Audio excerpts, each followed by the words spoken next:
नमस्कार दोस्तों, Parmar sir classes में आपका स्वागत है। आज जो मैंने शीट दी थी क्लॉसेस के प्रैक्टिस के लिए, आज हम उस शीट को डिस्कस कर लेते हैं। हालांकि मैंने इसके कुछ सवाल करा दिए थे, लेकिन फिर भी अब एक बार फिर से दोबारा से रिवाइज भी कर लेंगे उन सारी चीज़ों को और पढ़ भी लेंगे। चलिए शुरू करते हैं। पहला सवाल ये कह रहा है, he believed that he will turn out to be a cheat. तो सीधी सी बात है, नाउन क्लॉज है, he will be turn out to be a cheat. That conjunction है, ये प्रिंसिपल क्लॉज है, प्रिंसिपल क्लॉज पास्ट में है, इसे विल को हटा के वुड कर दो, पास्ट कर दो। और कोशिश करेंगे थोड़ा जल्दी जल्दी सवाल करने की, है ना। ये पहला हो गया। Second question, why he came is difficult to understand. देखिए, why he came is difficult to understand, ये कुछ वैसा नहीं लग रहा कि ये ऐसा सेंटेंस रहा होगा। It is difficult to understand, it is difficult to understand why he came, ऐसे रहा होगा। अब जब प्रिंसिपल क्लॉज में इट है, ये नाउन क्लॉज है, इस नाउन क्लॉज को सब्जेक्ट बना दिया, इट हटाना पड़ेगा, इट हटा भी दिया है, तो ये आ जाएगा यहाँ। और ये देखो, अगर ये यहाँ ना आए, अगर ये यहाँ ना आए तो कंडीशन क्या है बेटा? कंडीशन ये है कि इट के बाद इज लगा हुआ है, यानी कि प्रिंसिपल क्लॉज प्रेजेंट में है। और मैंने कहा था प्रिंसिपल क्लॉज प्रेजेंट में हो तो noun clause present past future किसी में भी हो सकती है, तो ये पास्ट में कोई दिक्कत नहीं है। ये दरअसल सेंटेंस दिया क्यों है, इसमें कोई एरर नहीं है, ये नो एरर का सेंटेंस है। लेकिन ये दिया क्यों है? ये इसलिए दिया कि बच्चा कंफ्यूज हो जाएगा। ऊपर वाले में यहाँ पास्ट देख के तुरंत पास्ट कर दिया, अब यहाँ पास्ट देख के ये केम क्या है, इसे इस पास्ट को देख के कहीं यहाँ भी इस की जगह वॉज ना कर दे, बस इसलिए दिया ये एरर। सेकंड वाले में क्या है? सेकंड वाले में नो एरर है। थर्ड वाला देखो, आई can not say that he has past, देखो कैन नॉट से आ गया। अब कोई बात अगर कह ही नहीं पा रहा, उसको मतलब क्लियर ही नहीं है, तो क्या होगा? तो दैट तो यूज़ नहीं कर सकते। दैट हम कब यूज़ करते हैं? जब एक तो बात क्लियर हो, और क्लियर होने के साथ साथ हम वो बात एग्जैक्टली किसी को बता भी रहे हो तो दैट यूज़ करेंगे। अगर बात क्लियर ही नहीं है, हम किसी को बता ही नहीं रहे, तो दैट यूज़ तो नहीं होगा। तो क्या यूज़ होगा? अब देखो, दैट यूज़ नहीं होता तो दैट की जगह पे क्या यूज़ करते हैं इसी कंडीशन में? इफ़ या वेदर। अगर यहाँ बाद में और लग रहा होता और, तो मैं इफ़ यूज़ नहीं करता, केवल वेदर यूज़ करता। लेकिन और तो नहीं लग रहा, जब और नहीं लग रहा तो मैं इफ़ या वेदर इन दोनों में से कुछ भी यूज़ कर सकता हूँ। ठीक है बेटा, आगे की क्लास में आइए, आगे इस क्वेश्चन में आइए। It was difficult to pretend that I am penniless. अब देखो, it was difficult to pretend that I am penniless. अब यहाँ वॉज आ रहा है, ये तो प्रिंसिपल क्लॉज है, तो यहाँ एम की जगह वॉज लगा दो, यहाँ तो पास्ट करना ही पड़ेगा। ठीक है, अगला, अगर आपको इन क्वेश्चंस में कोई भी डाउट रहता है तो कमेंट सेक्शन में कमेंट कर देना कि साहब ये सवाल समझ में नहीं आया। हालांकि कोशिश कर रहा हूँ पूरा समझाने की, फिर भी अगर समझ में ना आए तो कमेंट सेक्शन में कमेंट कर देना। आगे देखो, please go and ask him that he is going there. Please go and ask him that he is going there, क्या लग रहा है? आस्क कर रहा है, और बेटा आस्क कर रहा है,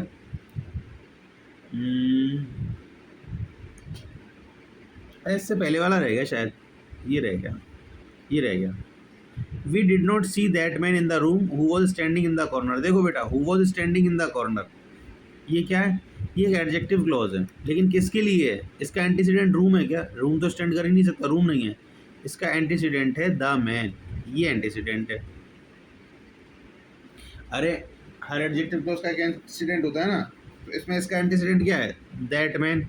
अब एंटीसीडेंट के तुरंत बाद आनी चाहिए एडजेक्टिव क्लॉज, तो बेटा यहाँ पर इस जगह पर आप इस एडजेक्टिव क्लॉज को लेकर के आइए। ये सेंटेंस बनेगा, the we did not see that man who was standing in the corner in the room.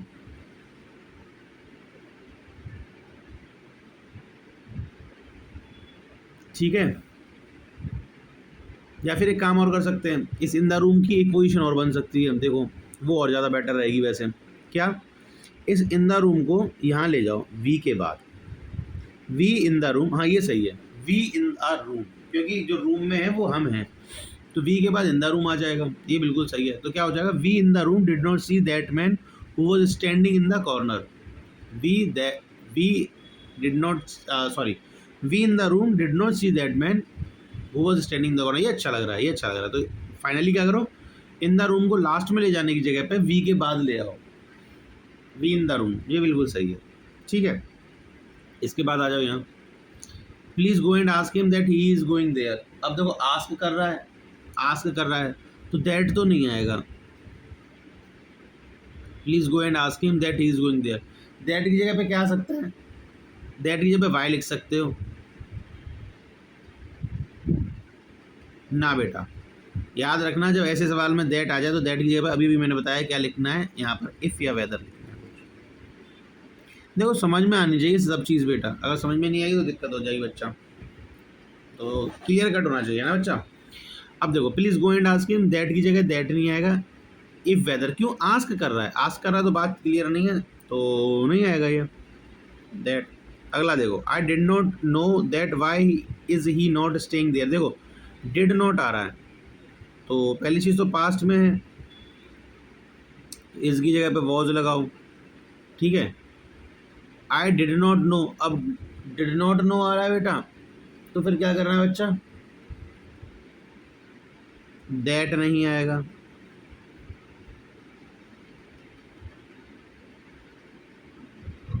ठीक है। दैट नहीं आएगा क्योंकि वो पता ही नहीं है उसे, आई डिड नॉट नो, तो दैट भी नहीं आएगा।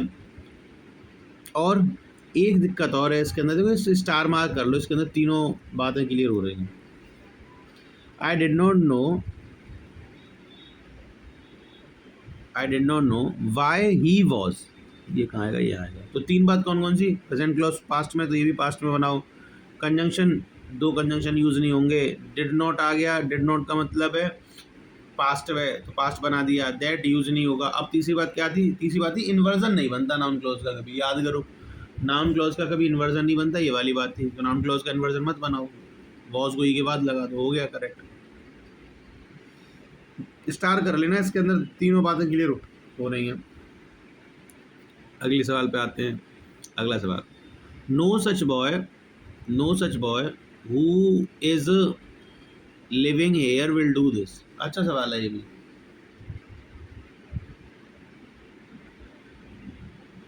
क्या होगा बताओ, नो सच बॉय।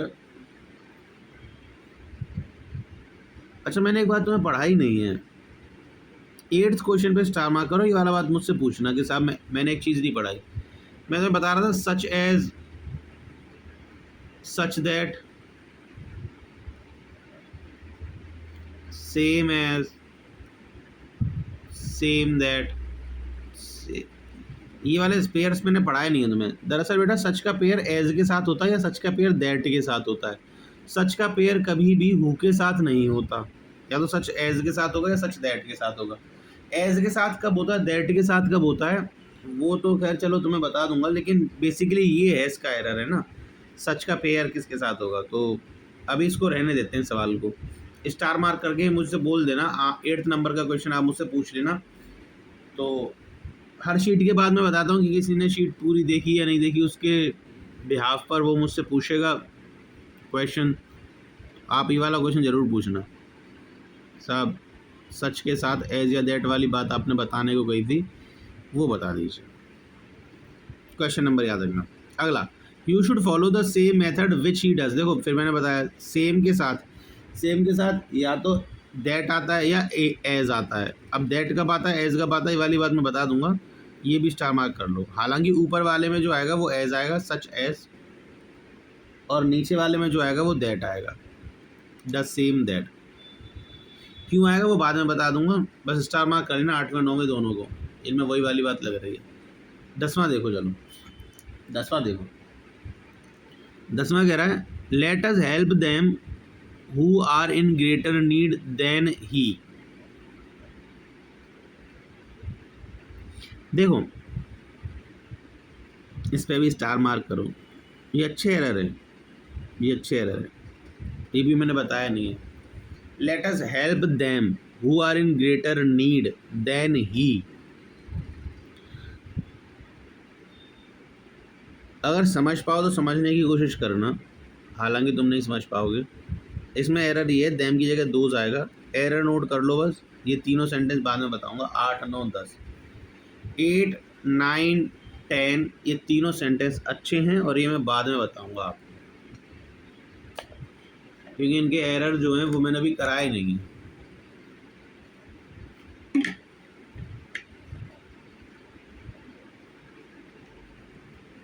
हालांकि इसमें सच के बाद एज आता है, सेम के बाद दैट आता है, और इसमें बात पता क्या है, इसमें बात ये है कि ये है एडजेक्टिव क्लॉज और ये है एंटीसीडेंट। बेटा एंटीसीडेंट जो होता है वो कभी भी ऑब्जेक्टिव केस में नहीं होता, डैम ऑब्जेक्टिव केस है। एंटीसीडेंट हमेशा या तो सब्जेक्टिव केस में होगा या फिर पॉजेसिव केस में होगा, तो दोज आएगा इसमें, ऑब्जेक्टिव केस नहीं आता। अगर नहीं भी आ रही बात समझ में तो छोड़ दो, ये 8, 9, 10 मुझसे पूछ लेना, 8, 9, 10 मतलब पूछ क्या लेना बताऊंगा ही, मुझे बस याद दिला देना।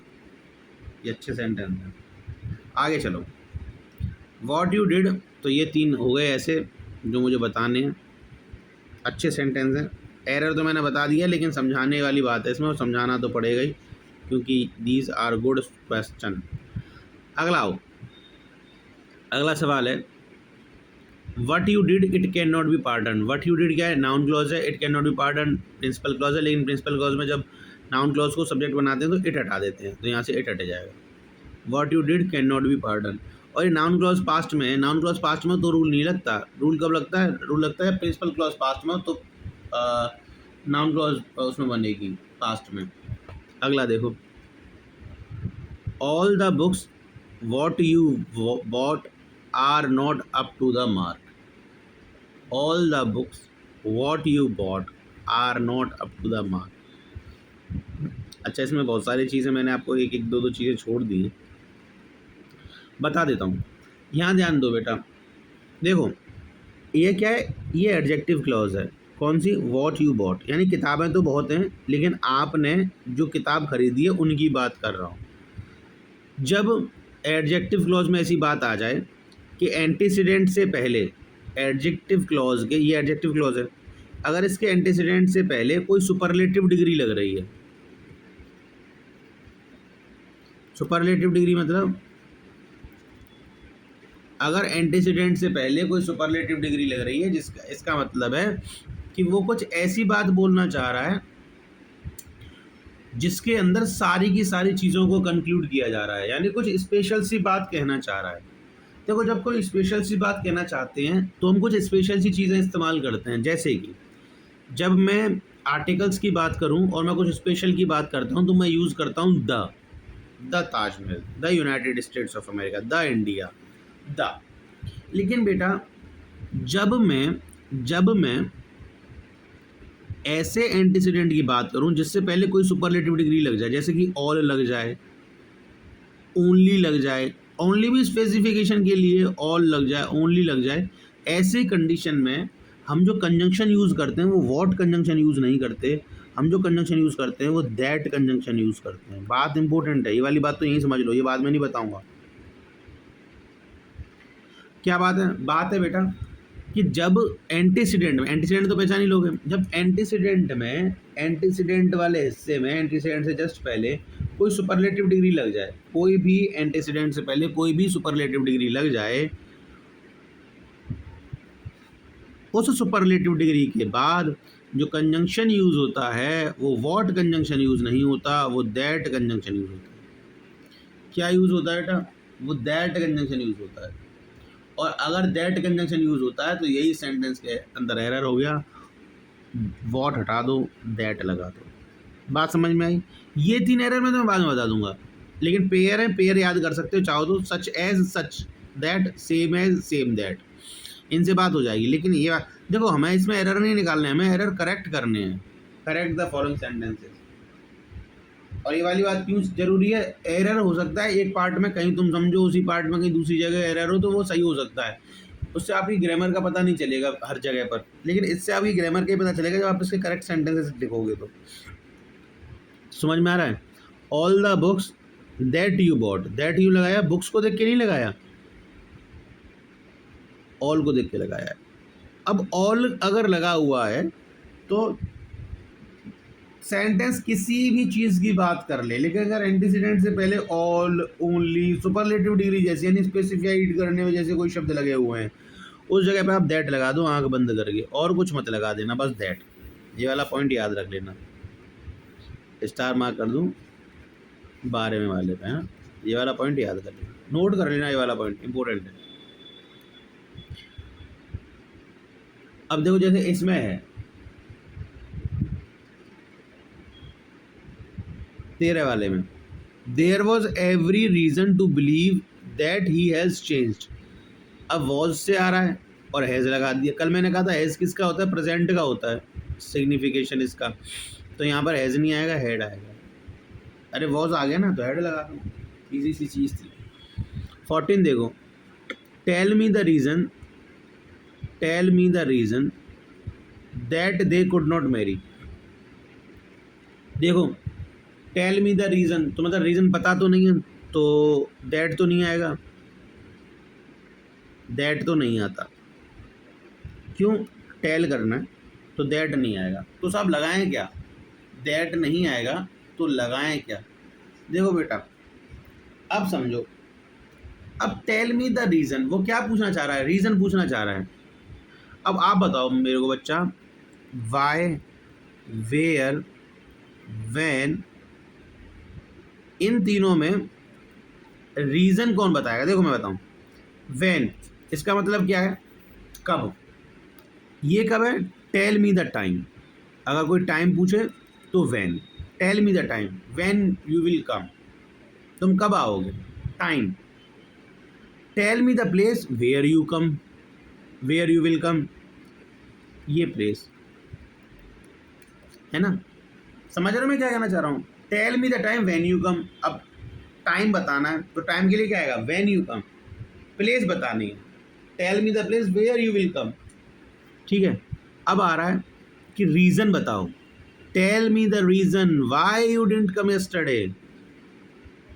Reason, reason, tell me the reason why you didn't come yesterday.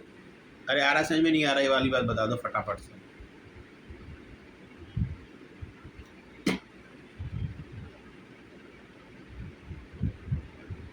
बोलो।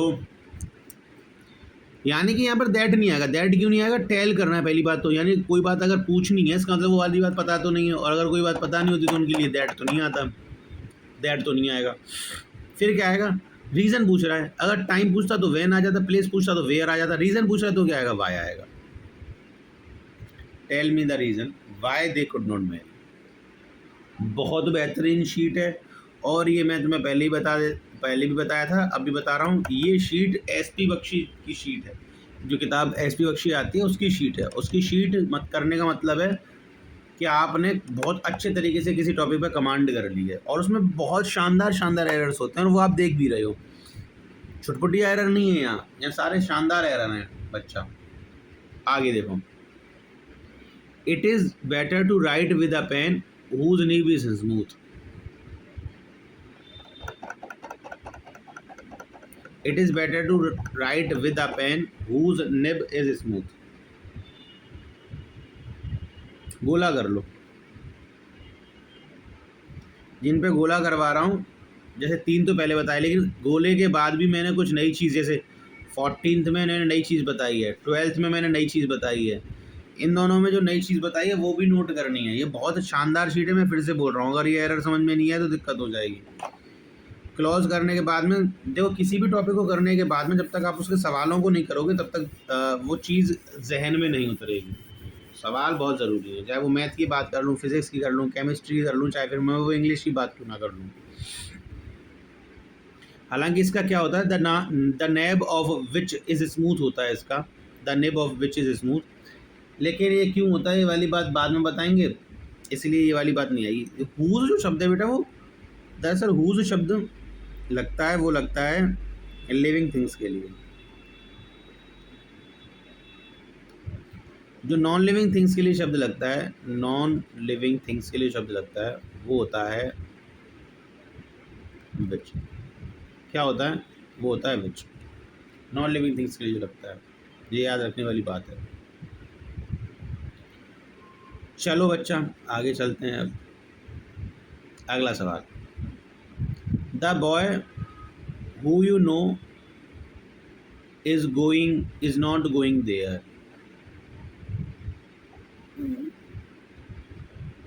चलो एक और समझो, सारे के सारे बेहतरीन एरर देती है, मैं क्या ही करूँ। समझो इसे, 16th वाले, इस पर गोला नहीं मरवा रहा तो समझा रहा हूँ।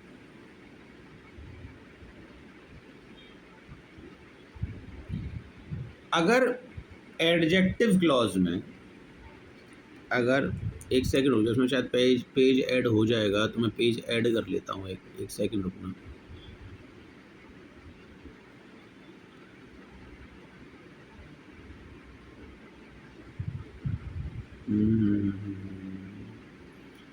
पेज ऐड हो जाता है बच्चा।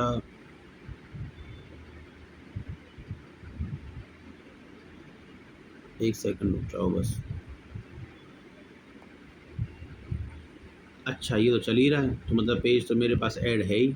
Okay okay okay okay okay, just wait, ये पेज ऐड है। देखो मैं क्या कह रहा हूँ, समझो। दरअसल हु और हुम का केस बता देता हूँ। हु और हुम का, देखो सारी चीज़ अगर मैं पेंडिंग कर दूंगा तो समझ में नहीं आएगी, तो हु और हुम का केस बता देता हूँ। जैसे कि सेंटेंस के अंदर आ जाए, I know the man who was living there. एक सेंटेंस आ जाए,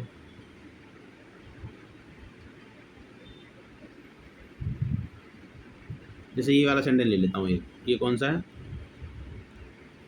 कहाँ है सेंटेंस वो, ये वाला। द बॉय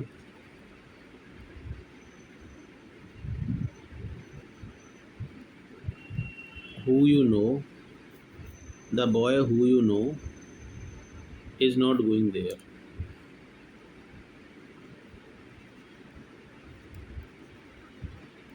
समझानी तो पड़ेंगी चीज़ें बच्चा। अब देखो, आई नो द मैन, मैं उस आदमी को जानता हूँ, इस आदमी की खासियत क्या है, इस आदमी की खासियत क्या है, जिस आदमी को आप जानने की बात कर रहे हो उस आदमी की खासियत क्या है। उस आदमी की खासियत है कि हु वॉज लिविंग देयर, जो वहाँ रहता था। तो यानी ये एडजेक्टिव क्लॉज हो गया, ये एंटीसीडेंट हो गया। तो एक तो मैंने बात ये बताई थी, I know all the man, अगर यहाँ ऑल आ जाता तो हु तो आता ही नहीं, तो दैट आता।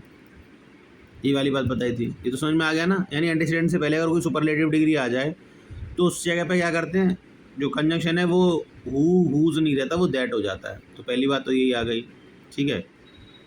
अब दूसरी बात पे आते हैं। अगर बच्चा, अच्छा हु वॉज लिविंग देयर, यानी कि अगर एंटीसीडेंट आ गया और एंटीसीडेंट के बाद हु वॉज का मतलब क्या है, आप हु को सब्जेक्ट की तरह भी ट्रीट कर रहे हो, क्योंकि इसके बाद जस्ट वर्ब आ गई, तो आप इसको एज अ सब्जेक्ट भी ट्रीट कर रहे हो हु, ठीक है। अब नीचे वाले केस में देखो, द बॉय, इसके बारे में कौन सा बॉय, ऐसा वैसा बॉय नहीं, हु यू नो, जिसे तुम जानते हो। अब बच्चा भी एक बात समझो, अगर एडजेक्टिव क्लॉज, देखो एडजेक्टिव क्लॉज तो यही है, एंटीसीडेंट ही है, एंटीसीडेंट ये एडजेक्टिव क्लॉज ही है।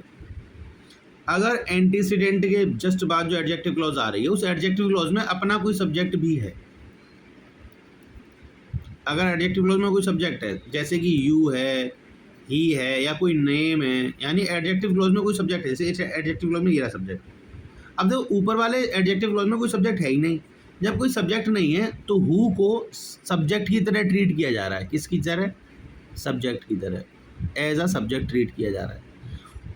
अब यहाँ पर हु अवेलेबल है और हु के बाद सब्जेक्ट भी अवेलेबल है, तो ध्यान रखना हु हमेशा एज अ सब्जेक्ट ही ट्रीट होता है एडजेक्टिव क्लॉज में। हु हमेशा एज अ सब्जेक्ट ही ट्रीट होता है एडजेक्टिव क्लॉज में। अगर हु वाली बात को आप कहना चाह रहे हो लेकिन उसे आप सब्जेक्ट बना नहीं सकते, तो उसका ऑल्टरनेट है, उसका ऑल्टरनेट है कि यहाँ हु की जगह पे हुम लगा दो।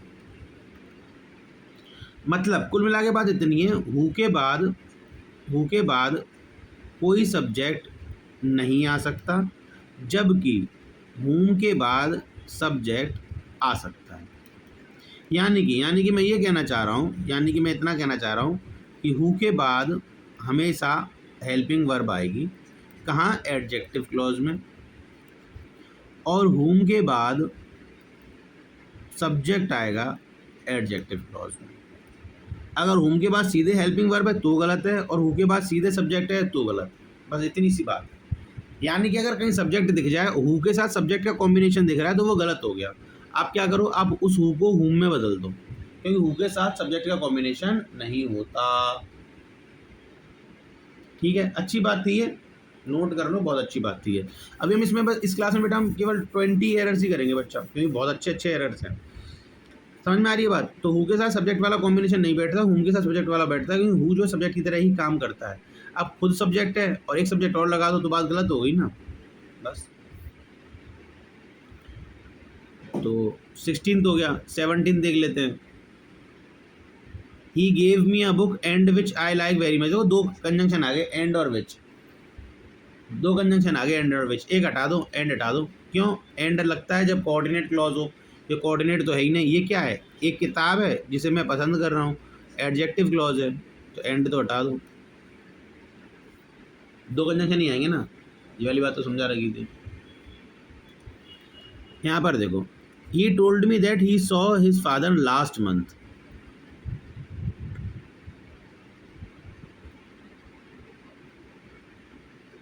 चलो इस पर भी गोला करो। अभी मैं कह वो कंसेप्ट बता रहा हूँ, मैं बता दिया है, गोला करो। तो अभी कौन कौन सी गोला हो गए? 8, 9, 10 और 18। और तो नहीं किया कोई गोला, और तो सब बता दिए। ये वाला तो बता दिया, 16 तो मैंने बता दिया है। इसमें कुछ ऐसी खास बात नहीं है, इसको तो तुम छोड़ भी दो, 15 को छोड़ दो, कोई खास बात नहीं है। 16 मैंने बता दिया है, 8, 9, 10 और इसके बाद 18। दरअसल ये बात वो है जो टेंसेस में पढ़ाई जाती है। पास्ट का पास्ट पास्ट परफेक्ट होता है, ये पास्ट का पास्ट। इसे अभी बता दूंगा, इसमें देर नहीं लगाएंगे, इसे अभी कर देंगे ना। ये देखो, I doubt that you can pass the examination, that हटाओ, इफ लगा दो। अरे डाउट है ना। ऐसे I can not say as to why he was annoyed. देखो कितनी गलत रामलीला दे दी है ना, कितनी गलत रामलीला दे दी है। अब इसमें क्या करना है? I can not say as to why he was annoyed, as to हटा दो ना, एज टू क्यों लगाया हुआ है? बिना एज टू के पढ़ के देखो, आई कैन नॉट से वाई ही वॉज अनॉयड, ये सही है। एज टू की कोई ज़रूरत ही नहीं है। बस ओमिशन से काम चल रहा है। ओमिशन होता है हटाना, एडिशन और ओमिशन। अगर किसी सेंटेंस में करेक्शन करना है तो पहला टारगेट होता है, अगर किसी करंट कुछ भी ओमिशन और कुछ भी एडिशन किए बिना अगर करेक्ट हो सकता है तो वैसे करेक्ट करो। दूसरा होता है, अगर हो सकता है तो ओमिशन करके करेक्ट करो। एडिशन हम थर्ड स्टेज पे करते हैं, यानी अगर कुछ हटा करके करेक्ट हो सकता है तो वो कर लो। थर्ड स्टेज पे हम कुछ ऐड करते हैं। बाकी पहला तरीका तो ये है, ना ऐड करो ना कुछ हटाओ, वैसे ही करेक्ट हो सकता है इधर उधर करके, तो वो कर लो। दूसरा तरीका, अगर ऐसे इधर उधर करके नहीं हो रहा तो हटा के करेक्ट कर लो। तीसरे तरीके में हम कुछ ऐड करते हैं। तो एस टू हटा के काम चल रहा है, हटा दो, या इफ। अब देखो इस वाली बात को समझाता हूँ ज़रा। He told me that he saw his father last month. ये कंसेप्ट बच्चा मैंने बताया था आपको कि पास्ट का पास्ट पास्ट परफेक्ट होता है। पास्ट का पास्ट क्या होता है बच्चा? वो होता है पास्ट परफेक्ट। कैसे? यहाँ देखते हैं।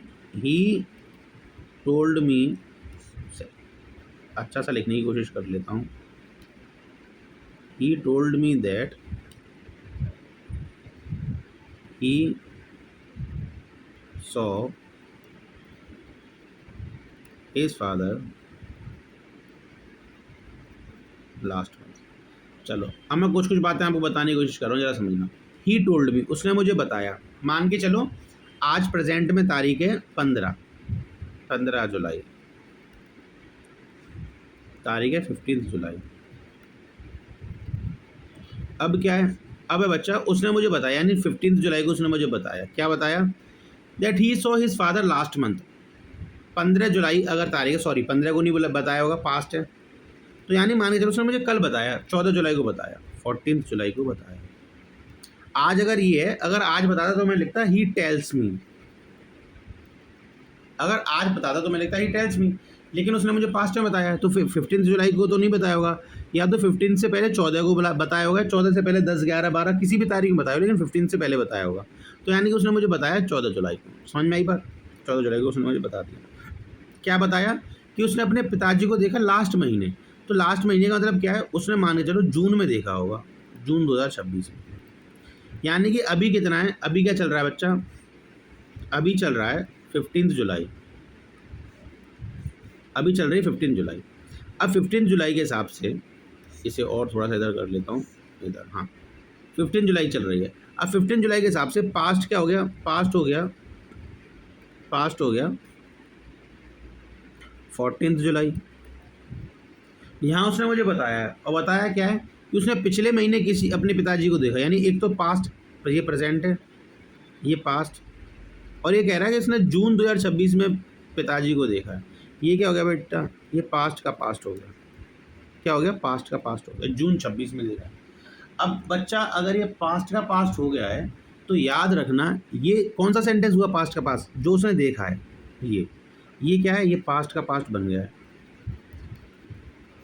अरे बताओ, समझ में आ रहा होगा बच्चा, आना चाहिए समझ में, ऐसी रॉकेट साइंस नहीं है, बस थोड़ी सी चीज़ है। ये हो जाएगा पास्ट का पास्ट। अब बात क्या होती है, बात होती है पास्ट का पास्ट होता है पास्ट परफेक्ट। बस ये वाली बात याद रखना, पास्ट का पास्ट पास्ट परफेक्ट होता है। और पास्ट का पास्ट क्यों है, मैं आज बात कर रहा हूँ और मैं आज तुम्हें बता रहा हूँ आज ये कि यार कल उसने मुझे ये बताया था, यानी ही टोल्ड मी यस्टरडे, यानी उसने मुझे कल बताया, क्या बताया कि वो लास्ट महीने, अब वो लास्ट महीने 14 जून भी हो सकता है, कुछ भी हो सकता है, लेकिन जुलाई नहीं होगा, लास्ट महीने जून हो जाएगा, उसने लास्ट महीने मिला। तो देखो प्रेजेंट के हिसाब से कल की बात भी पास्ट है और वो भी बात पास्ट है, लेकिन ओल्ड पास्ट कौन सा है, कल की बात, और कल से पास्ट में उसने बताया एक महीने पहले, तो पास्ट का पास्ट क्या हो गया, पास्ट परफेक्ट। तो अब याद कर लेना, यहाँ पर ये 100 नहीं आएगा, यहाँ पर ये 100 नहीं आएगा। पास्ट परफेक्ट में क्या होता है, जो कॉम्बिनेशन होता है हेड प्लस वर्ब की थर्ड फॉर्म, तो हेड सीन आ जाएगा। आ रही है बात बच्चा समझ में, ये इंपॉर्टेंट एरर था, ये भी अच्छा एरर था, ये वाला एरर मैंने तो बता दिया है। पास्ट का पास्ट पास्ट परफेक्ट होता है, इसीलिए यहाँ पर बस यही बात चलेगी कि 15 जुलाई के हिसाब से 14 जुलाई पास्ट हो गया, और 14 जुलाई से पहले वाला मैटर पास्ट का पास्ट हो गया, और जो पास्ट का पास्ट होता है वो पास्ट परफेक्ट होता है। That is it. आया समझ में या नहीं, बस इसके साथ बस हम 20 एरर ही करेंगे इस शीट में, ज़्यादा एरर नहीं करेंगे, क्योंकि ज़्यादा एरर फिर दिक्कत दे जाती है। 20 एरर तक मैंने बता दी है शीट आपको, ठीक है। चलो ये तो आगे तो नहीं हो पाएगा, तो 20 एरर तक हमने कर लिया है, आगे की शीट में 15 एरर और कर लेंगे। लेकिन मज़े की बात क्या है बेटा, मज़े की बात ये है कि आपको ये 20 के 20 एरर में जो 3 एरर हैं 8, 9 और 10, ये एरर अभी मैंने नहीं बताए हैं, ये एरर अभी मैंने आपको नहीं बताए, तो ये वाले एरर मैं बताऊंगा आपको बाद में। 8, 9, 10 क्यों, इसमें सेम है, सच एज का कंसेप्ट है, और इसमें ये वाला कंसेप्ट है। बताने को अभी भी बता दूं, लेकिन कोई मतलब नहीं है, अभी मैंने जो जितनी इंपॉर्टेंट बात बताई है वो देख लेना। एक तो 8, 9, 10 की बात मैं आपको बाद में बताऊंगा, और मैंने स्पेशल बातें कहाँ बताई हैं वो देख लो। मैंने 12 में आपको एक अच्छी चीज़ बताई है, अगर एंटीसीडेंट से पहले सुपरलेटिव डिग्री आ जाए तो दैट कंजंक्शन आता है। मैंने आपको 13 में एक अच्छी बात बताई है, अगर रीज़न की बात कर रहा है, there was every reason to believe, ना 13 में नहीं बताई वो, ये था 14वां। अगर रीज़न की बात कर रहा है तो कंजंक्शन दैट नहीं आता, वाई आता है। क्यों आता है, अगर प्लेस की बात करेगा तो वेयर आएगा, टाइम की बात करेगा तो वैन आएगा, ये तो आपको भी पता है ना। वैन का आंसर टाइम होता है, प्लेस वेयर का आंसर प्लेस होता है, वाई का आंसर रीज़न होता है, और वैसे हाउ भी होता है, ये होता है मैनर, किस मैनर में कैसे काम किया गया, उसका मैनर क्या है, ठीक है, ये वाली बात। 15वां इतना कोई खास सेंटेंस नहीं, इसे मैंने छोड़ने को कह दिया है, इसे हटा देना।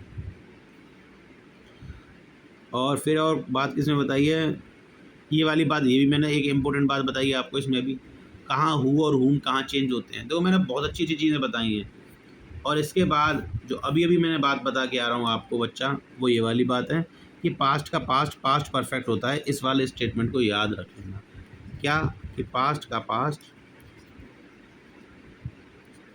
पास्ट परफेक्ट, बस इतनी सी बात अगर याद हो जाएगी तो आपके 20 के 20 एरर हो जाएंगे। आपका होमवर्क ये है कि आपको इन 20 एरर के करेक्ट सेंटेंसेस लिखने हैं और उनमें एरर बताना है कि एरर क्या है।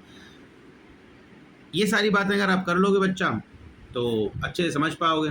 बाकी की अगली क्लास में मिलते हैं आपसे, तब तक के लिए प्रैक्टिस करो, अच्छे से पढ़ो, सब अच्छा हो जाएगा। तो जय सिया राम आप सभी को।